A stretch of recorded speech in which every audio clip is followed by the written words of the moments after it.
स्वागत है आप सभी का tech study ITI YouTube channel पर। आज आईटीआई छात्रों के लिए काफ़ी बड़ा दिन है एंड काफ़ी राहत भरा दिन भी कह सकते हैं। एक कदम हम लोग यहाँ पे जीत की तरफ बढ़ रहे हैं। जीत मतलब आप सबको पता है कि रेलवे ग्रुप डी भर्ती 2025 में रेलवे ने पॉलिसी मैटर अपना पॉलिसी चेंज करते हुए आईटीआई को टेक्निकल पोस्ट से हटाकर सभी पोस्ट पे 10वीं योग्यता को यहाँ पे मौका दे दिया था। हमें टेक्निकल पोस्ट ही चाहिए थी, नॉन टेक्निकल पे हमने कभी नहीं क्लेम किया था कि हमको आईटीआई उस पर मैंडेटरी चाहिए, लेकिन उसको भी जब हटा दिया गया तो मामला high court plus CAT court दोनों में गया था। कैट कोर्ट में भी 28 मार्च को फिर से डेट पड़ी है सुनवाई की, लेकिन हाई कोर्ट में आज जो बहस हुई है, रेलवे के वकील भी थे, अपने वकील भी थे, अपने वकील साहब भी थे एंड जज साहब भी थे, पूरी बेंच थी। 56 नंबर पे अपना जो केस है वो था वहाँ पे, और उसमें जो बहस हुई करीब 35 से 40 मिनट तक चली। और उस 35 से 40 मिनट में अभी आपको हम बहस भी सुनवाएंगे। जज साहब ने कई बार एक चीज़ रिपीट किया होगा कि आपने क्या कर दिया है। उन्होंने अपना इवन सर पे जैसे होता हाथ रखना कि ये क्या है, मतलब आप लोगों ने क्या किया, इतना बड़ा एक संस्थान होके, ऑर्गेनाइजेशन होके ये क्या किया है, हम भर्ती पे स्टे लगा देंगे।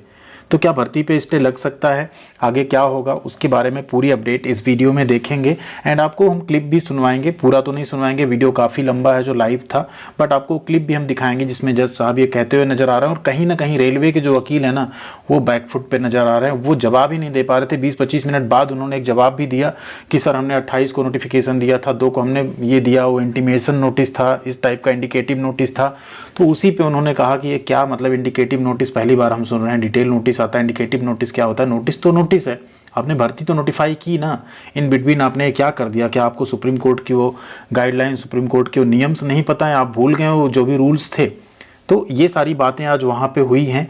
और आगे आपको अगर हम बताएं, यहाँ पे कल भी हमने आपको इसमें एक अपडेट दे दी थी कि कोर्ट में आईटीआई जीत की ओर बढ़ गया है और आप सबकी जो लड़ाई है ना वो बहुत ही मजबूती से लड़ी जा रही है। मतलब जहाँ तक हमारा एक मानना होगा कि टीचर्स भी सारे नहीं इकट्ठा हुए हैं, आपके समर्थन में सभी टीचर्स भी नहीं आए, जबकि हम लोग सबसे गुजारिश करते रहते हैं कि सब लोग आइए, मीटिंग में शामिल होइए, कुछ करिए, बट सभी लोग मीटिंग में भी नहीं जुड़ते हैं। छात्रों का भी जैसा सपोर्ट हम लोगों ने उम्मीद की थी वैसा सपोर्ट छात्रों से भी नहीं मिला है। ठीक है, जिस तरह का सपोर्ट आईटीआई के 40 लाख 50 लाख छात्रों से उम्मीद थी वैसा सपोर्ट नहीं मिला है, लेकिन कोई दिक्कत नहीं है। जितने भी छात्र हैं हम लोग आईटीआई को अपना मानते हैं, आईटीआई के छात्रों को अपना मानते हैं, उनकी लड़ाई आगे कंटिन्यू रहेगी। आज की बहस में उन्होंने सबसे पहले यही क्वेश्चन किया कि आपने ये क्या किया है, मतलब जब आप एक बार दे दिए नोटिस तो 2 को आपने उसमें पॉलिसी मैटर बताते हुए बदलाव क्यों किया? तो रेलवे ने कहा कि ऐसा ऐसा था, हमारी ऐसे इस तरह से हमने जो है उसमें कर दिया, क्योंकि कैट कोर्ट में वही जवाब दे के वो बच गए थे। उनको लगा हम बच जाएंगे, पूरी तैयारी से आए थे, बट जज साहब उस पर स्ट्रिक्ट रहे और उन्होंने बीच में तो इतना कह दिया कि हम भर्ती पे स्टे लगा देंगे। और इवन रेलवे की तरफ से भी बोला गया कि हमें थोड़ा सा समय दीजिए, टाइम दीजिए। तो जज साहब ने कहा ठीक है आप इस दिन ला के करिए, मंडे को ला के करिए। तो बोले नहीं सर अभी छुट्टी का टाइम है, समय लग जाएगा थोड़ा। तो 17 की डेट आई, फिर से उसमें वही हुआ। तो फाइनली जज साहब ने यहाँ पे 21 मार्च का उन्हें टाइम दिया है। 21 मार्च तक आपका जवाब आ जाना चाहिए, जो भी आप जवाब फैब्रिकेट कर रहे हैं। कुछ मामलों में भी बात सुनने में आई, रेलवे कह रही हम भर्ती को विड्रा कर लेंगे। तो जज साहब ने कहा आपने 1 करोड़ 1.5 करोड़ जो भी फॉर्म भरेंगे उसे हमें मतलब नहीं है, अगर यहाँ पे कुछ गलत हुआ है तो हम भर्ती पे रोक लगा देंगे। अगर कानूनन ये चीज़ सही नहीं है, छात्रों के साथ गलत हो रहा है, तो इस पर बिल्कुल हम एक्शन लेंगे अगेंस्ट में। ठीक है, तो ये पूरी उम्मीद एक जगी है। हाँ, जज साहब ने आईटीआई के फेवर में काफ़ी बातें कही है और 28 मार्च को यहाँ पे फिर से सुनवाई की तिथि जो है, डेट है वो आई हुई है। 28 मार्च को जो है फिर से सुनवाई है और फाइनल उस दिन उम्मीद है कि फैसला आ जाएगा और आपको पता चल जाएगा कि आईटीआई टेक्निकल पोस्ट पे लागू होगा या भर्ती पे स्टे लगेगा या रेलवे और समय मांगेगा, क्या होगा उस दिन सारी चीज़ें क्लियर हो जाएंगी। लेकिन इतना तो तय है कि अब भर्ती में कुछ ना कुछ बदलाव होगा। ठीक है, और हम बिल्कुल एक चीज़ आपके साथ हमेशा हमने बार बार कहा है, ऑन स्क्रीन कहा है आप सबसे कि बिल्कुल हम आईटीआई के पक्ष में हैं। टेक्निकल पोस्ट पे आईटीआई होना चाहिए और नॉन टेक्निकल पोस्ट पे 10वीं पास को मौका मिलना चाहिए। अन्याय किसी के साथ नहीं होना चाहिए। ठीक, अब कुछ लोग यहाँ कहेंगे 10वीं प्लस आईटीआई सबको तो मौका मिल ही रहा है, तो वो उसको हम बार बार क्लियर कर चुके हैं कि उसमें क्या चीज़ें होंगी, वो आप सबको भी अच्छे से पता है जो यहाँ कमेंट सेक्शन में आके लिख रहे हैं कि आईटीआई को मौका मिला, 10वीं को मौका मिला। बात तो बराबर है, बात बराबर बिल्कुल नहीं है। 10 लाख लोगों में कंपटीशन, 1 करोड़ लोगों में कंपटीशन, बहुत डिफरेंस होता है। आप लोग एग्जाम दे चुके हैं, आप लोगों को अच्छे से पता है, उसे बार बार बताने की कोई ज़रूरत नहीं है। तो यहाँ पे पूरा चांस है कि फैसला जो है अपने फेवर में आएगा। रेलवे जवाब देगा, 21 मार्च तक उनको समय मिला हुआ है। और सबसे अच्छी बात है कैट कोर्ट में भी 28 को सुनवाई है, हाई कोर्ट में भी 28 को सुनवाई है और पूरी उम्मीद है कि यहाँ पे फैसला अगर फेवर में आता है। देखिए अब फैसला 2 चीज़ें होंगी, स्टे लगता है तो पूरी भर्ती पे स्टे लगेगा, फिर चीज़ें बदलेंगी तब कुछ होगा। अब कुछ छात्र यहाँ कमेंट करेंगे सर हमने ITI की क्वालिफिकेशन तो डाली नहीं, हमारा क्या होगा? तो देखिए अगर भर्ती में कुछ भी बदलाव होगा तो फॉर्म को फिर से एडिट करने का मौका सबको मिलेगा। भर्ती अगर कभी बढ़ती है, कुछ नई पोस्ट ऐड होती है तो उसमें भी कई बार आपको मौका मिल जाता है कि आप लोग जो है अभी भी अपना प्रेफरेंस वगैरह चेंज कर सकते हैं। तो वैसे उसमें भी आपको एडिट करने का मौका मिलेगा कि इतने दिन का हम मौका दे रहे हैं, जो भी कैंडिडेट्स ITI किए हों और ना ऐड किए हों आप लोग अपना ITI ऐड कर दीजिए। ये मौका आपको बिल्कुल मिलेगा, उसके लिए आप लोग निश्चिंत रहिए। आइए जज साहब की थोड़ी सी क्लिप सुन लेते हैं, उसके बाद आगे आपसे बात करते हैं। Based on records, my lord, that this document did not have any, unless this document did not have any what, my lord, this document doesn't, my lord, say that this is the qualification. It is intention, and I'll place before. Wait, Mr. Sinha, I don't know, you are arguing points which are unknown to me at least. It is. What is intention? My lord, What do you mean intention? It is. On the day when you are issuing an advertisement for recruitment, you are still having. I say that indicative notice. What is this indicative? Please show us the first time in 25 years of service practice I have done, I'm hearing of indicative notice. My lord, what is indicative notice? Third day, while discussing after your lordship query, I also found, but I have little knowledge of this. I also that there we will hold the examination is indicative, but doesn't say that this will be the No, sorry. We won't accept this to be indicative notice. This is a centralized employment notification for recruitment. And it says applications are invited. You can't. So on what basis, Mr. Sinha, let's ask you a very simple question. Let's ask you a very simple. We are asking a very simple question. Yes, my lord. Just let's put the question to you. My lord. We have invited applications by this. My lord. Correct? My lord. This notice is date 28 December 2024. My lord. Right? Now let us assume on 31st December 2024, someone wants to apply. My lord. Right? How is he going to find out what qualification is applicable?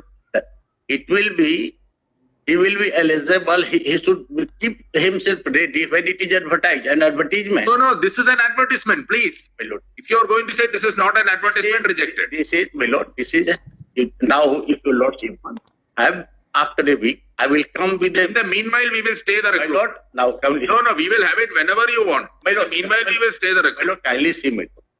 The persons who are eligible, there were two others. Mr. Sinha, you have no case. My lord, You I are- have case. No, no. I have a case. I will be able to satisfy your lord. Satisfy right now. No, my lord.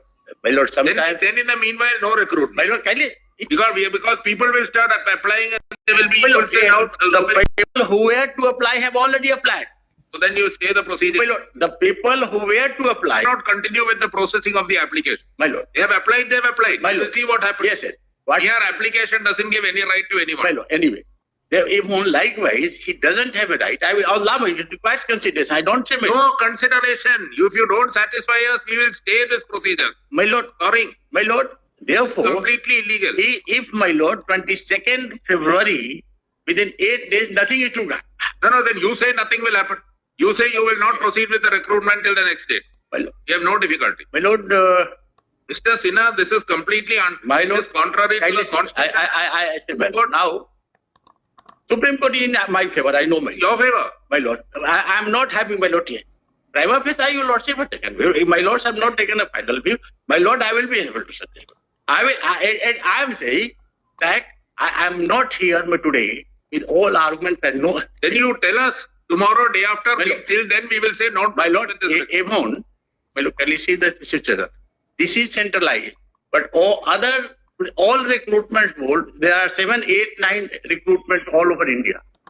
The people apply to them. They have no role. Central recruitment board has nothing to do with thereafter. See, Mr. Sinha, you are just arguing. But I am not arguing. I am just It's a explaining. very simple question we have put to you. Till now, you have not satisfied us. My lord, You have argued for half an hour. You have not. I'm sorry, my lord. You have the simple point he has raised is this. Till this letter was issued by you, My lord. on 2nd of January 2025, My lord. the existing qualification was ITI plus 10 plus ITI or 10 plus NS, right? On the date when you advertised the post and issued your centralized employment notification CEN 8 of 2024, this was the educational qualification which applied. You thereafter on 2nd January 25, you decided to relax. You cannot apply that relaxed qualification to an advertisement issued prior to that. That is the law. My lord. All right? Very simple. My lord, it is simple for yours. I am not having so much knowledge, but while I am just trying to, you're like a lordship. I have a right, even withdraw the entire advertisement. Withdraw it. Withdraw it. Today, my lord, I am not making. Withdraw it. No problem. You withdraw your advertisement. No, I am not saying that. No, you're not saying that means. But my lord, this is the proposition what your lordship have. तो आपने सुना होगा इसमें कि किस तरह से एक तीखी बहस हुई है वहाँ पे, और कहीं ना कहीं जज साहब ने पूरी तरह से डोमिनेट किया है वहाँ पे अपनी बातों से, अपने जो भी उनके दिमाग में डिसीजन चला होगा कि क्या गलत हुआ है क्या नहीं, और उन्होंने समझा भी है पूरी तरह से हाँ क्या क्या हुआ है। जो अपने वकील साहब रहे उन्होंने कहीं ना कहीं कोई कसर नहीं छोड़ी है, सारे डॉक्यूमेंट्स के साथ उन्हें समझाने में ये बात कि देखिए कहाँ कहाँ किस तरह से गलती रेलवे ने की है और किस तरह से ITI के छात्रों के साथ अन्याय हुआ है। तो जो सीनियर वकील थे रेलवे की तरफ से, उन्होंने भी यहाँ पे कई बार कहा कि हमें मतलब थोड़ा ये समय दीजिए, थोड़ा वो समय दीजिए। वो बचते नजर आए, बट जज साहब ने यही कहा कि हम इस पर फिर स्टे दे देंगे, आप कुछ नहीं कर पाएंगे इस पर, आपको जल्दी से जल्दी इस पर जवाब अपना सबमिट करना, उसके बाद फाइनल हम 28 तारीख को इस पर सुनवाई करेंगे। हमें बिल्कुल ये नहीं सुनना है कितने करोड़ों फॉर्म भरे गए, क्या हुआ क्या नहीं हुआ। जो हुआ है उसको आपको पहले सोचना था, अभी सोचने का उस पर कोई मतलब नहीं है। बाकी आप लोग मजबूती के साथ बस जुड़े रहिएगा हम लोगों के साथ। आप लोगों से कभी ये नहीं कहा जाएगा कुछ पैसे कंट्रीब्यूट करिए, क्योंकि हम नहीं चाहते इस तरह की कोई चीज़ें और छात्रों के साथ कहीं धोखाधड़ी हो, बिल्कुल ये नहीं चाहते। लेकिन हाँ, हम एक अपील ज़रूर करेंगे, जो भी ITI के टीचर्स हैं, स्पेशली जो प्राइवेट ITI चला रहे हैं और सब चीज़ें चला रहे हैं, उनको थोड़ा सा कहीं ना कहीं सामने आना चाहिए और सपोर्ट करना चाहिए ITI के बच्चों का, क्योंकि ITI जो छात्र कर रहे हैं उन्हीं से आपकी इनकम हो रही, उन्हीं से आप पैसे कमा रहे हैं, उन्हीं से आपकी रोजी रोटी चल रही। तो आज जब लाखों छात्रों के परिवार का, उनके रोजगार का, उनकी रोजी रोटी पर बात आई है, तो आपको भी उनके साथ खड़ा होना चाहिए, उनके समर्थन में। ठीक है, आप उन्हीं से जब अर्न कर रहे हो तो उन्हीं के ऊपर थोड़ा खर्च करने में कुछ नहीं जाता है। जिस तरह से हम सब मिलके कर रहे हैं उसी तरह से उन्हें भी हम लोगों के साथ आके मिलना चाहिए और कहीं ना कहीं उन्हें इसमें हम लोगों का समर्थन करना चाहिए। ये आप लोग भी अपने टीचर्स से अपील कर सकते हैं अपने कॉलेज में कि सर ये चीज़ हम लोगों के साथ ऐसा हो रहा है, आप लोगों को भी इसमें ज़रूर सम्मिलित होना चाहिए। बाकी आप लोगों से बस एक अपील होगी कि आप लोग एक काम कर सकते हैं, सिर्फ जो भी आपके सपोर्ट में ना, उनके चैनल के साथ आप जुड़ सकते हैं, वीडियोज़ को लाइक कर सकते हैं, टेलीग्राम पर जुड़ सकते हैं। आपका जुड़ना, आपकी संख्या ही उनका जो है एक मनोबल बढ़ाता है। वो चीज़ आप लोग बिल्कुल कर सकते हैं, क्योंकि उसमें आपका कोई पैसा नहीं लगने वाला है, ना आपका उसमें कोई समय बर्बाद होगा, ना ये ऐसे चैनल्स हैं जहां आपको फालतू के मीम्स या फालतू की कॉमेडी वीडियोस दिखाई जाएंगी, कोई वल्गर कंटेंट दिखाया जाएगा। जो मिलेगा आपके काम का मिलेगा, आपके काम का आपको लगता है देखिए, अदरवाइज आप उसको स्किप भी कर सकते हैं। ऐसी कोई बाध्यता नहीं होगी कि आप जरूर देखिए। यहाँ पे ऐसा कोई कंटेंट आप बता दीजिए जो आपके माइंड को डाइवर्ट करता हो कि नहीं हमको पढ़ना नहीं, हमको कुछ नहीं करना, इस टाइप की चीज़ें। वैसे कंटेंट तो आप दिन भर देखते होंगे ना जाके, यहाँ के ऐसे कंटेंट नहीं है, इसीलिए इस पर व्यूज भी नहीं ना। आप देखिए ना, लोगों के लाखों व्यूज होते हैं ना, यहाँ पे 1000 में व्यूज होते हैं, आपको कुछ तो 100 में ही रहते हैं, 1000 भी नहीं पहुंचते हैं। जबकि चैनल के सब्सक्राइबर आप देखिए कितने हैं। तो अच्छे कंटेंट कोई नहीं देखना चाहता, जॉब की अपडेट है, पढ़ाई की वीडियोज, उनको कोई नहीं देखना चाहता। लेकिन उसी यहाँ कोई आपका मीम होगा, कोई हंसी मजाक की वीडियो होगी, कोई ब्लॉग होगा, किसी कोई अपने फालतू की पर्सनल लाइफ के बारे में आपको ज्ञान बता रहा होगा, उसे आप जाके भर भर के देखेंगे, कमेंट करेंगे, लाइक करेंगे। लेकिन आपके मतलब की जो बातें कर रहे हैं ना, उनके साथ आप शायद जुड़ाव महसूस नहीं कर पाते हैं। तो वो चीज़ करिए, वो आपके हक की बात है, क्योंकि ये चीज़ें आपके काम आएंगी आगे फ्यूचर में, कैरियर में, आपके लाइफ में, वो सब शायद ही आपको काम आने वाला है। तो इन सब चीज़ों के साथ हम यहाँ पे ख़त्म करते हैं वीडियो। आप लोग बस जुड़े रहिए और एक चीज़ आप हमेशा जानिए, AITO बाकी हम सभी ITI के जो टीचर्स हैं वो आपकी लड़ाई को निस्वार्थ भाव से मजबूती से लड़ रहे हैं, उसमें आपको बिल्कुल कोई संदेह नहीं होना चाहिए। बस आप आस्था रखिए, विश्वास रखिए हम लोगों में, संविधान में, कोर्ट में, ज़रूर आप लोगों के साथ न्याय होगा। और पूरी उम्मीद है कि स्टे तो जज साहब ने खुद ही बोल दिया कि एक ऑप्शन हम स्टे लगा देंगे भर्ती पे, तो आपको बिल्कुल बीच में उस पर जाना होगा, फिर आगे भी हो सकता है लड़ाई जाए। दूसरा ऑप्शन हो सकता है रेलवे इसमें कोई बदलाव करे, तो फिलहाल उसका इंतजार आपको करना पड़ेगा। 28 मार्च को जो भी अपडेट होगी आएगी, एंड बीच में ऐसा कुछ अगर अपडेट आता है तो आप सबको हम जरूर उससे अवगत कराएंगे। आप लोग कमेंट सेक्शन में एक बार अपनी राय जरूर बताइएगा। इतना हम बार बार कहेंगे कि हम टेक्निकल पोस्ट पे ITI के समर्थन में हैं, और दूसरा वैकेंसी बढ़ाने का भी मेरा पूरा समर्थन। अगर ऐसी कोई बात होती है तो वैकेंसी बढ़ाने के लिए भी हम बिल्कुल एग्री हैं, वैकेंसी बढ़नी चाहिए, टेक्निकल पोस्ट पे ITI होना चाहिए। थैंक यू वेरी मच, ख्याल रखिएगा अपना, मिलते हैं अगली अपडेट के साथ अगली वीडियो में।